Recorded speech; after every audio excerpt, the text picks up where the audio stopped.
신앙생활 할 때인데 질리지 않는 게 찬송가가 될 거예요. 복음성가는 조금 들으면 질려요. 왜냐면 음악적 요소가 많이 들어가 있어서 그래요.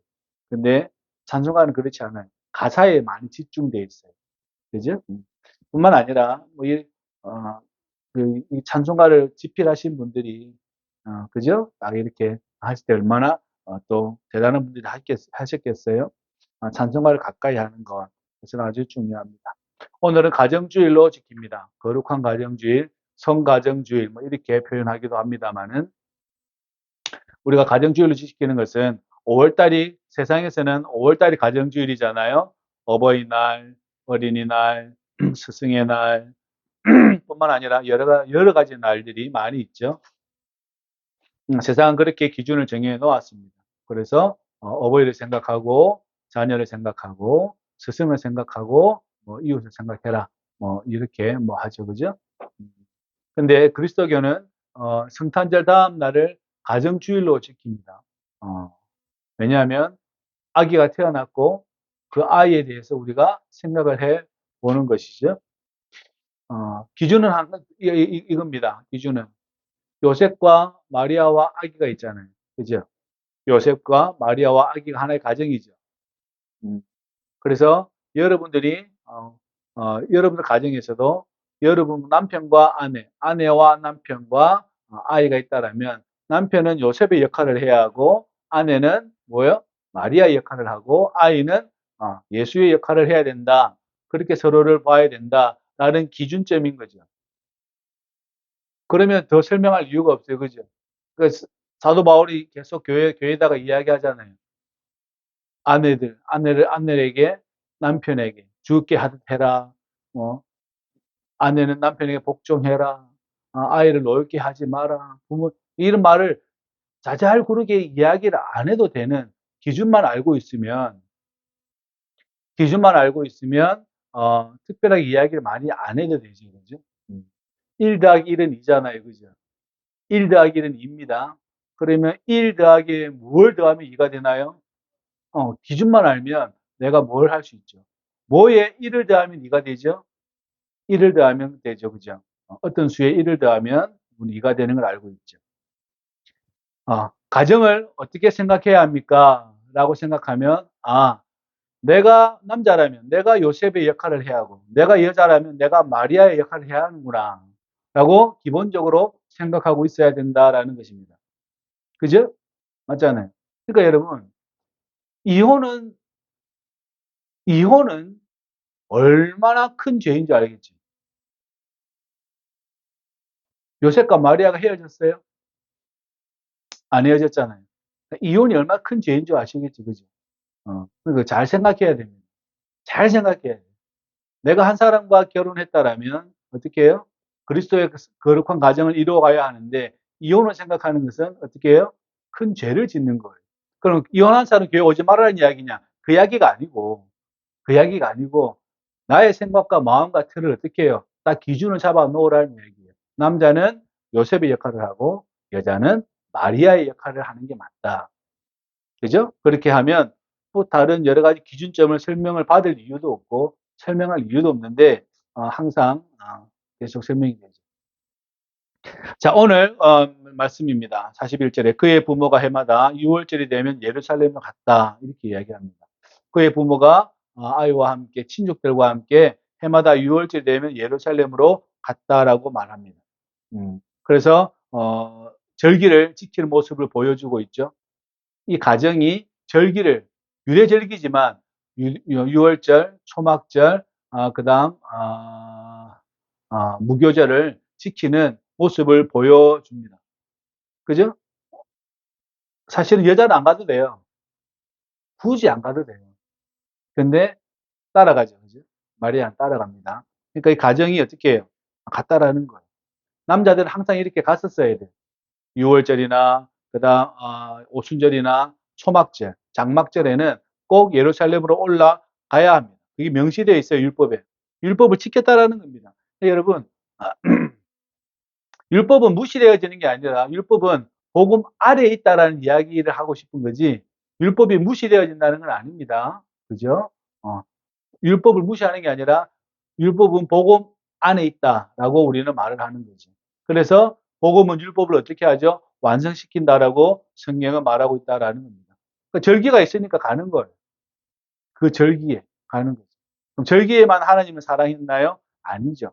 늘 사랑하는데 그 사랑하는 또 절기를 따로 우리가 축절을 보내니 그쪽으로 갔다라는 이야기입니다. 근데 예수께서 12살 때에 절기에 관례 따라 올라갔다라고 이야기해요. 왜냐하면 13살 때에 13살 때에 성년식을 하게 되니까 12살에 이것을 먼저 드리고 그다음 13살 그때 사회적 구성원으로 일을 치르게 되는 거죠. 그래서 관례대로 올라갔다. 관례대로 올라갔다라고 이렇게 이야기합니다. 그래서 13살이 되기 전에 12살에 올라가서 내가 모든 것을 준비하는 그 관례대로 올라갔다라고 성경은 말을 하고 있다라는 겁니다. 그러니까 가정에서 부모가 자녀에게 알려줄 것들이 많이 있죠. 많이 있죠. 그죠? 청소해라. 방 정리해라. 뭐 공부해라. 뭐 이해해라. 저리해라. 많이 알려주잖아요. 가장 먼저 뭘 알려줘야 돼요? 신앙을, 믿음을 알려줘야 합니다. 믿음을 알려줘야 합니다. 그래서 유대인들의 습관 중에 하나는 밤 8시만 되면 아버지가 옷을 입고 예루살렘을 향하여서 기도합니다. 기도해요. 저와 여러분들도 마찬가지죠. 특정한 시간이든 아니든 내가 할 수 있다라면 내가 생각하며 내가 주님을 생각하는 시간들을 누구에게 가르쳐 줘야 합니까? 아이에게 가르쳐 줘야 돼요. 그 아이가 나중에 따라가든 따라가지 않든 우리는 그것을 알려줘야 합니다. 자녀에게 가르칠 것을 잘 제대로 가르치지 못하면 일이 커져 버려요. 일이 많이 커져 버립니다. 대표적인 사람이 우리가 사무엘상 읽었죠. 사무엘에 있을 때 엘리의 두 아들이 있습니다. 얘네들이 제사 직무를 맡았는데 홈리와 비나스가 제사 직무를 맡았는데 삶은 고기를 제사도 드리지 않은 고기를 어떻게 해요? 가져가고 성전에서 막 이상한 짓 하고 막 그렇게 하죠. 그죠? 맞잖아요. 그렇게 합니다. 사무엘도 그래요. 사무엘의 두 아들도 요엘과 아비야인데 이 두 아들도 사사로 세워요.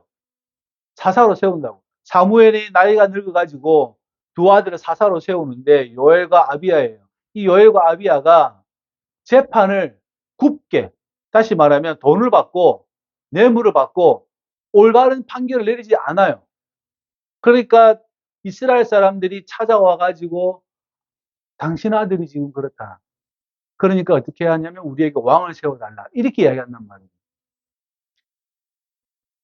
사무엘의 선지자도 하나님의 그 은혜 아래 있는 사람도 자신의 자녀에게 그 중한 직무, 엘리는 제사의 직무고 사무엘의 두 아들은 재판관, 재판을 하는 옳고 그름을 판결하는 판사 역할이 주어졌는데 정치적인 판사이기도 하고 여러 가지 판사 업무를 하는데 돈을 받고 어떻게 한다는 거예요. 재판을 잘못하고 있다는 이야기인 거예요. 다시 말하면 돈을 많이 받으면 돈 적게 준 사람이 어떻게 되죠? 죄가 있다라고 이야기해 버린다는 거죠. 오히려 돈을 준 사람이 죄가 있는 건데. 돈을 준 사람이 내 죄가 있으니까 돈 주는 거 아니에요. 맞죠? 그런데 그렇게 했다라는 거예요. 사무엘의 잘못입니까? 엘리의 잘못입니까? 우리가 물어볼 수는 없지만, 그러나 그 아들들이, 그 자녀들이 하나님을 경외하는 법을 어떻게 해요? 모르고 있다는 이야기입니다. 아버지가 그 위대한 제사장이고, 아버지가 그 위대한 선지자인데, 사사인데, 그런데 그 아들들이 그 아버지를 따라가지 못하더라는 이야기죠. 근데 오늘 이 가정은 어떤 모습을 보여주나요? 관례대로 절기에 맞게 예루살렘으로 올라가, 그죠? 그것을 보여준다라는 거죠. 그러니까 여러분이 한 가정의 가장으로서 또한 역할을 감당하는 사람으로서 나의 자녀에게 또한 나의 누군가에게 어떻게 해요? 특별 가정에서 주의 말씀을 그리고 주님을 경외하는 법을 가르쳐야 된다라는 거예요. 저와 여러분 그렇게 되시기를 주의 이름으로 부탁을 드립니다.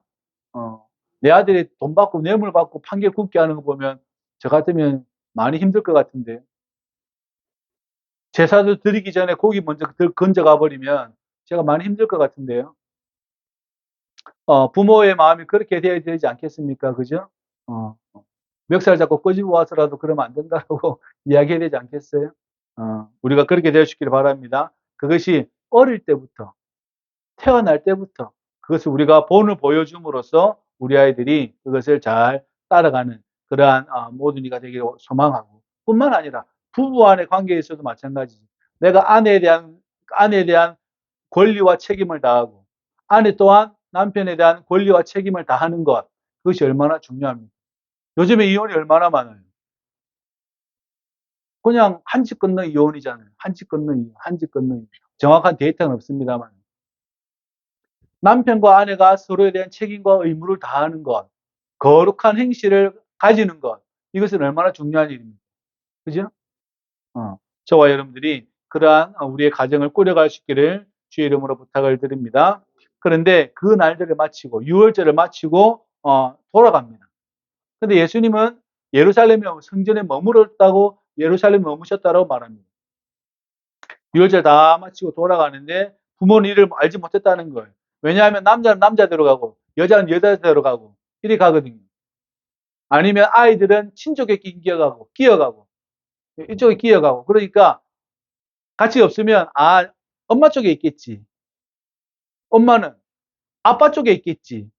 엄마 아빠가 없으면 저기 우리 저기 어 집안 친족들 같이 오겠지. 이 정도 선에서 이야기가 될 수밖에 없다라는 거죠. 왜냐하면 다 같이 무리지어 가니까. 한두 명, 한 가정에 갈 수가 없어요. 무리지어 가니까. 나사렛에서 예루살렘까지 쭉 걸어와야 되잖아요. 사마리아 통과해서 쭉 걸어와야 되거든요.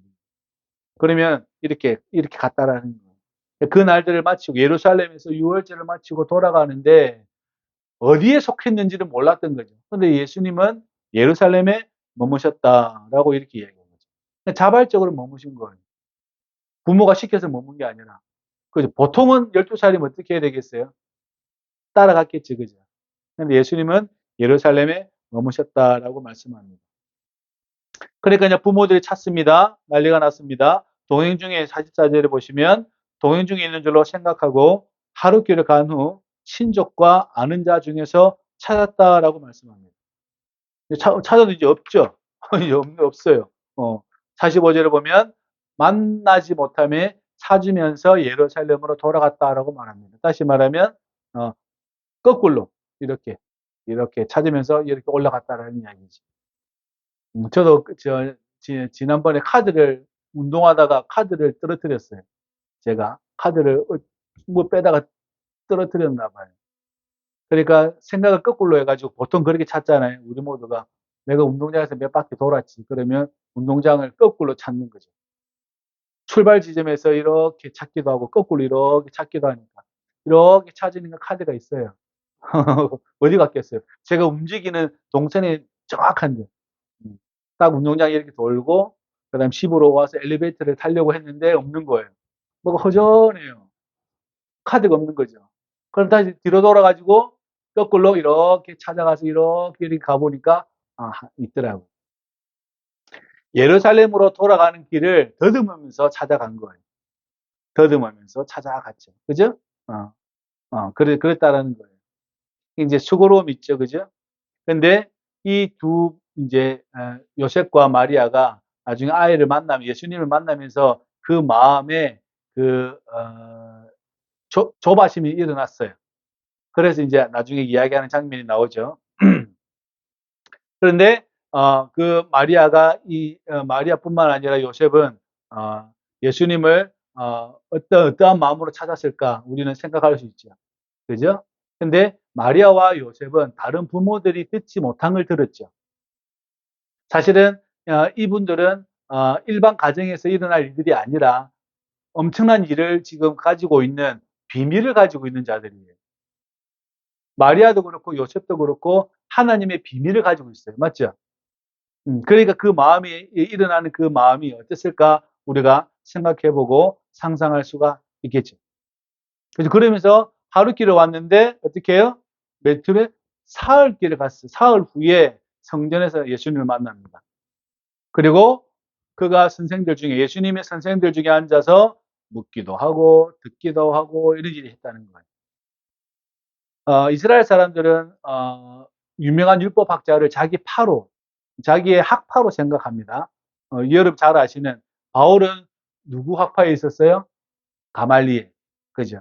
힐렐이라는 유명한 율법학자도 있고 샴마이라는 유명한 학자가 있었어요. 이들은 각자 자기의 그 스승에 맞게 학파를 구성을 해요. 학파를 구성해요. 그래서 예를 들면 이혼을 해도 된다.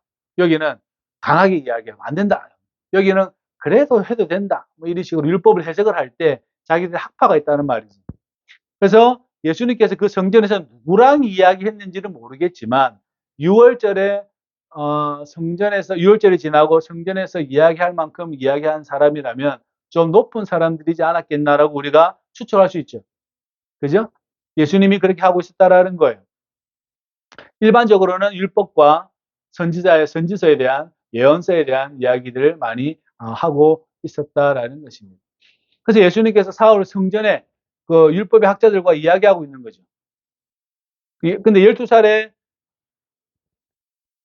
소년이 수십 년간 율법을 연구한 사람하고 이제 대화를 하기 시작하는 거죠. 그런데 문제는 47절에 보시면 듣는 자가 다 그 지혜와 대답을 놀랍게 여겼다라고 말합니다. 자기들은 하나님 주시는 것으로 쌓아오기도 했었고, 뿐만 아니라 자기 스승에서 배운 것뿐만 아니라 율법을 잘 이렇게 따라왔기 때문에 경륜에서 이루어진 지혜죠. 그죠? 근데 예수님의 지혜는 경륜에서 이루어진 지혜가 아니에요. 차이는 거기 있어요. 이 사람들이 가진 율법의 지혜는 경륜에 의해서 쌓여진 지혜예요. 이것도 대단한 겁니다. 이게 아주 놀라운 거예요.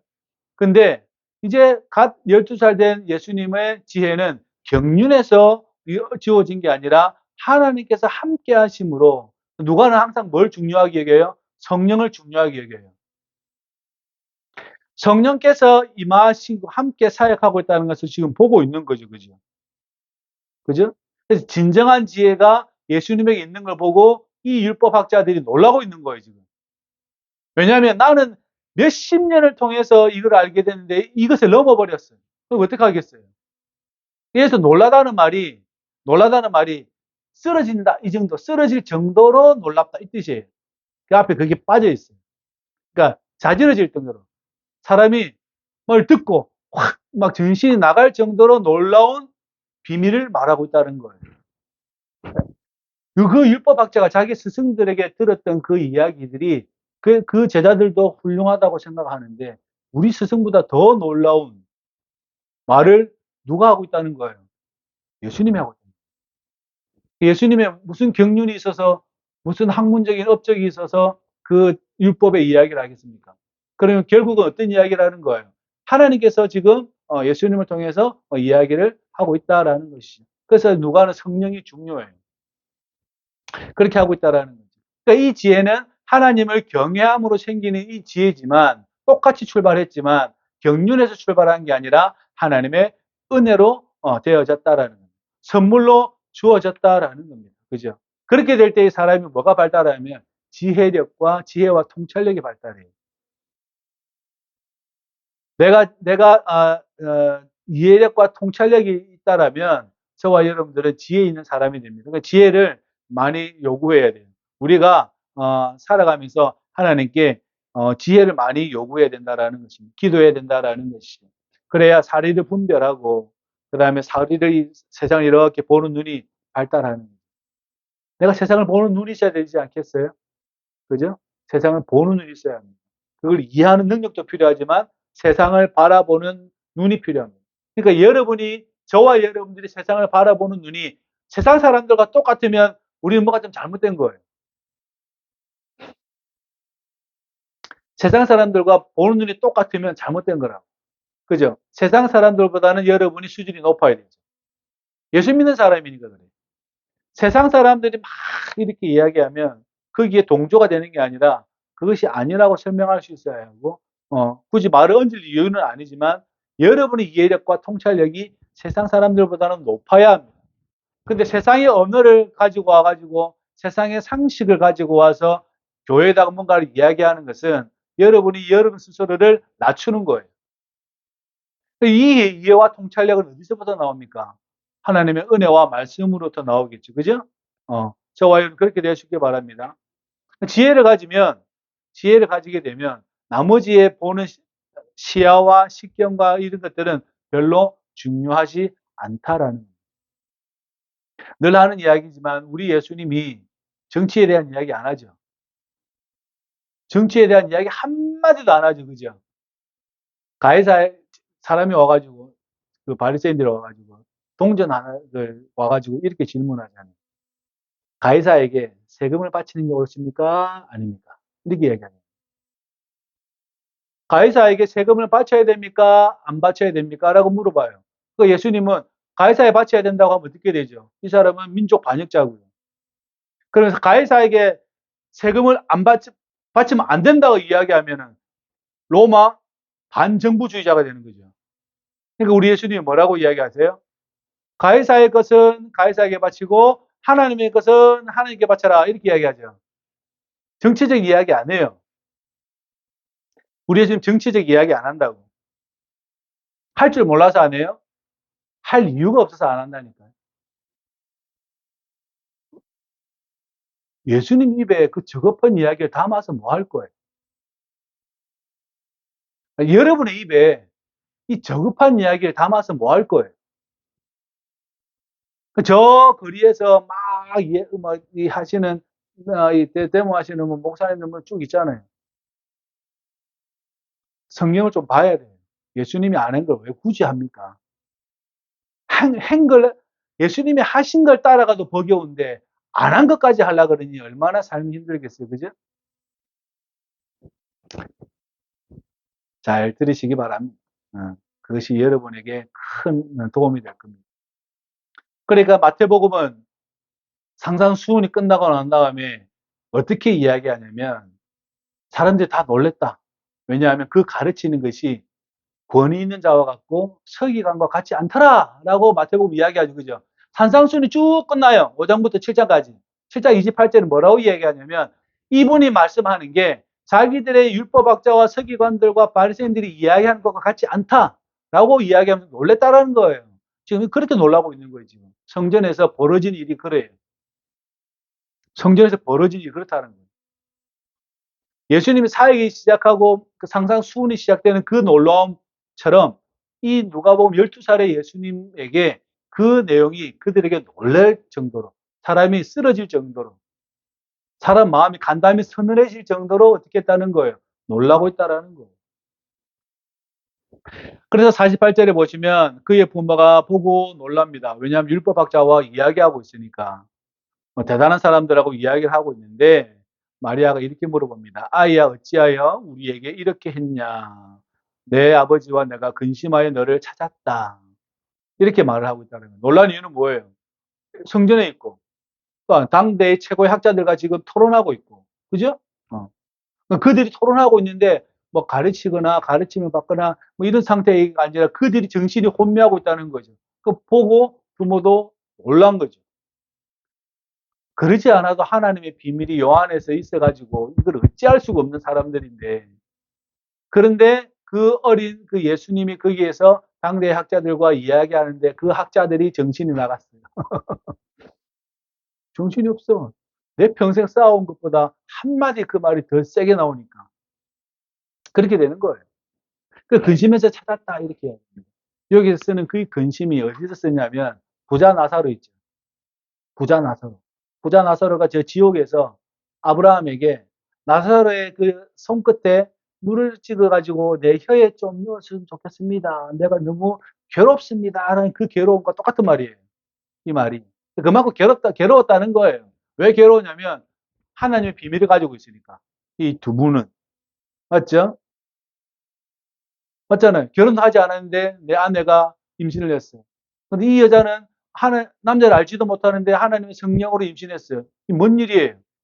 근데 애를 낳았는데 저 동방에서 박사들이 오고 목자들이 오고 난리가 났어요. 그러니까 이 하나님의 비밀을 가지고 있는 이 분들이 아이 예수를 찾기 위한 이 근심이 그만큼 깊었다는 이야기예요. 그만큼 깊었다는 이야기예요. 그런데 우리 예수님의 대답을 보십시오. 예수께서 이르시되 49절에 어찌하여 나를 찾으셨나이까? 내가 내 아버지 집에 있어야 될 줄을 알지 못하셨나이까? 이런 이야기입니다. 이 말을 들은 요셉의 마음 어땠을까요? 이걸 확, 이거 아니겠죠? 예수님은 아버지가 누구라는 거예요? 하늘 아버지가 내 아버지라는 거예요. 여러분의 아버지는 누구예요? 여러분의 아버지는 누구예요? 그죠? 기준이 명확하셔야 됩니다. 여러분의 아버지는 하늘에 계신 여러분의 아버지. 내가 아니라고. 내가 아니라. 진짜 여러분을 아시는 분은 하나님이시다라는 것을 잘 기억하시기 바랍니다. 그러니까 내 아버지 집에 있어야 된다라고 이렇게 이야기합니다. 그죠? 성부 하나님 자기 아버지라는 거예요. 성부 하나님 나의 아버지라는 거예요. 이 말을 들은 요셉과 마리아는 마음이 쿵 내려앉았겠지만 맞는 말이거든요. 마음이 내려앉지만 그게 맞는 말이잖아요. 여러분은 마음이 쿵 내려앉지 마세요. 누군가로부터. 뿐만 아니라 여러분 스스로에게도. 하나님이 여러분의 아버지라는 거예요. 계속해서 되새기며 살아가는 것이죠. 그죠? 그럼 여러분의 자녀는 누구입니까? 라고 물어보면 어떻게 되겠습니까? 예수의 마음을 알고 있는 사람. 바울에게는 자녀가 누구예요? 디모데잖아요. 맞죠? 맞잖아요. 바울에게 내 아들 디모데야 이렇게 불러요. 그죠? 다시 말하면 여러분의 자녀는 누구입니까? 라고 물어보면 복음의 제자들을 말하는 거예요. 맞죠? 복음의 제자가 아니라면요. 육신으로 한 내 아들이 복음의 제자가 아니에요. 그럼 뭐예요? 아무것도 아닌 거죠. 어차피 못 만나. 여기서는 뭐 이렇게 살 부대끼고 살 수는 있겠지만 어차피 하늘에서 못 만나. 어떻게 돼요? 잘 기억하시길 바랍니다. 음, 나의 아버지는 누구인가? 나의 자녀는 누구인가? 생각해 보아야 돼요. 그죠? 생각해 보아야 돼요. 그런데 그 부모가 하신 말씀을 깨닫지 못하더라라고 말씀합니다. 왜냐하면 그 지혜가 아직은 없기 때문에 예수님의 그 말씀의 뜻이 온전히 무엇인지를 잘 알지 못하기 때문에 비로소 십자가를 통해서 그것이 되는 것이죠. 그리고 우리 예수님께서는 함께 가십니다. 나사렛으로 가셔서 순종하여 맡으셨다라고 말씀합니다. 그 어머니는 이 모든 말을 마음에 두었다라고 성경은 말씀하고 있다라는 거죠. 다시 말하면 동방박사도 나타나, 천사 가브리엘도 나타나, 목자들도 나와서 이야기했대. 그때 마음에 둔이라는 마리아의 말이 있어요. 성경이 있어요. 마리아는 항상 이렇게 그 말씀을 마음에 두었다라고 이렇게 성경은 말하고 있죠. 그죠? 음. 예수님께서는 그들과 함께 내려가서 어린 시절을 그리고 등장하시기 전까지 순종하셨다라고 이렇게 말씀이 나오잖아요. 이 순종은 무엇입니까? 이 두 분들도 마리아와 요셉도 어떻게 해요? 하나님의 뜻을 이루고자 하는 사람들이었기 때문에 순종한 거죠. 그러니까 만약 이분들이 하나님의 뜻을 이루는 사람들이 아니었어요. 그럴 일도 없지만 그렇다면 순종하지 않았었겠지, 그죠? 우리도 마찬가지예요. 저와 여러분들의 이 말과 순종이라는 것은 함께 그 명령 같이 따른다라는 것은 하나님 뜻에 맞을 때는 순종하셔도 되는데 뜻이 아니다 그러면 안 하셔도 돼요. 아시겠죠? 마음에 안 드셔도 돼요. 음. 그러나 그 뜻이 맞다라면 저와 여러분들은 순종할 수 있는 목회자로서 이 이야기가 아니라 서로에게 순종할 수 있는 믿음이 필요하다라는 것입니다. 그렇게 되시길 바랍니다. 그죠? 음. 발설하지 않아야 될 마음의 비밀이 많아요. 침묵으로 남겨둬야 될 게 많아요. 근데 마리아는 말을 하지 않고 마음에 두고 있었다라는 겁니다. 마음에 두고 있었다. 옛적에 요셉이 아버지에게 꿈 이야기를 합니다. 볕단들이 나한테 11볕단들이 나한테 절을 하더이다. 그러니까 형들이 막 짜증이 나가지고 시기가 질투가 나가지고 그죠? 저는 어떻게 하면 저는 혼내줄까 하다가 그 다음에 꿈을 두 번째 꿔가지고 해와 달도 나에게 절을 하더이다. 이러니까 이제 아버지가 화를 내는 거죠. 내가 그럼 얘한테 절해야 되냐? 이렇게 된 거죠. 그런데 야곱은 그 말을 마음에 두었다라고 성경이 그대로 적혀 있습니다. 야곱은 그 아들의 말을 마음에 두었다라고 성경이 말하고 있어요. 나중에 보세요. 저기 창세기 한 37장인가 나와 있어요. 마음에 간직해 두었다. 다니엘도 네 동물의 환상을 봐요. 그 환상을 보는데 이 마지막 이 동물이 얼마나 센지 나중에 이 모든 걸 다 파할 정도의 센데 그럼에도 불구하고 하나님이 이스라엘을 회복시킬 거라는 그 환상을 봐요. 그리고 어떻게 하냐면 그 비밀을 마음에 간직했다. 이렇게 이야기해요. 여러분, 내가 하나님의 은혜와 사랑을 알고 그 뜻을 알고 말을 하는 것도 중요하고 하지만 내 마음에 간직한 것도 중요해요. 둘 중에 하나는 여러분 택하겠지만 택하는 것 중에 하나가 마리아처럼 마음을, 다니엘처럼 마음을, 그다음에 야곱처럼 마음에 간직해 두는 것도 좋은 방법 중에 하나입니다. 그렇게 되시기를 소망합니다. 그리고 예수는 지혜와 키가 자라며 하나님과 사람에게 더욱 사랑스러워 가시더라라고 말씀합니다. 다시 말하면 성령에 의해서 키가 자라고 지혜가 자란다라고 말씀하는 거죠. 누가 항상 성령이 중요해요. 뿐만 아니라 우리의 가정도 마찬가지입니다. 우리의 가정이 거룩한 가정으로 자라기 원한다면, 믿음의 가정으로 세워가길 원한다면 하나님의 성령께 우리가 기도하고 부탁해야 된다라는 것이죠. 그죠? 그래서 내가 자녀들에게 본을 보여야 하고, 내가 이웃에게 본을 보여야 하는 사람이 되어야 되는 거죠. 내가 누군가에게 손가락질 받을 일을 하면 그것은 큰일 나는 일이잖아요. 그죠? 우리가 그 본으로 거룩한 가정을 세워갈 수 있기를 주의 이름으로 부탁을 드립니다. 우리가 성령께 간구하며 성령께서는 우리에게 지혜와 통찰력과 이해력을 주실 것입니다.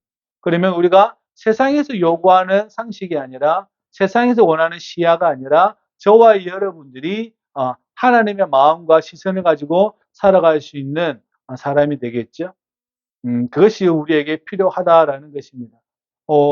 이 한 해가 시작되었지만 저와 여러분들이 그것을 잘 이해하고 가정을 세워나가고 그다음에 이웃을 세워나가고 교회를 세워나갈 수 있기를 주의 이름으로 축복합니다. 또 한편으로는 서로에게 순종하는 자세도 필요하다. 가정에서는 부모가 자식에게, 자식은 부모에게, 남편과 아내는 서로 순종하는 것을 배워야 합니다. 이 순종은 하나님의 뜻이 맞을 때를 말하는 거죠. 그죠? 그 하나님의 뜻을 위해서 우리는 순종하는 자세를 가질 수 있어야 합니다. 그게 가정에서, 교회에서 이루어져야 하는 것이죠. 저와 여러분들 그렇게 되시기를 주의 이름으로 부탁을 드립니다. 마침내 우리가 있어야 할 곳은 어디입니까? 예루살렘입니까? 아니면 어디입니까? 교회입니까? 우리는 내 아버지 집에 있어야 하는 사람들이죠. 저와 여러분들은 아버지 집에 있어야 하는 사람들이에요. 맞습니까? 그렇게 되시기를 주의 이름으로 소망합니다. 그러한 우리가 한 해가 되기를 부탁을 드립니다. 그래야 해서 거룩한 가정 세워나가시고 온전한 가정 세워나가시고 하나님의 뜻을 이루어가는 귀한 가정 되시기를 주의 이름으로 축복합니다. 오늘 제목이 가정은 하나님 나라의 누룩이라고 제가 표현했습니다. 누룩이 가루 서말에 들어가면 다 퍼지게 하듯이 여러분의 거룩한 한 가정이 이렇게 퍼져나가는 거죠. 그죠? 누구예요? 내 아이를 통해 퍼져나가고. 그죠? 아이를 퍼져나가고. 이 아이가 또 자라서 가정이 이루어가면 또 퍼져나가고. 그 이웃에게 퍼져나가고. 이렇게 되는 것이죠. 우리가 그렇게 누룩과 같은 우리의 가정, 하나님 나라의 누룩이 되어주기를 주의 이름으로 축복합니다. 기도합시다. 고마우신 아버지 하나님, 부모가 자녀에게 본을 보이듯이 우리 또한 그러한 본을 보여서 거룩한 가정 세워나갈 수 있도록 축복하여 주시고 서로에게 순종하며 또한 서로의 말을 받들며 살아갈 수 있도록 인도하여 주옵소서. 성령이 우리의 가정과 우리의 교회와 우리의 이웃들에게 함께하여 주시고 당신의 지혜로서 이 세상을 극복하며 승리하며 살아갈 수 있도록 우리를 인도하여 주옵소서. 예수님의 이름으로 기도합나이다. 아멘.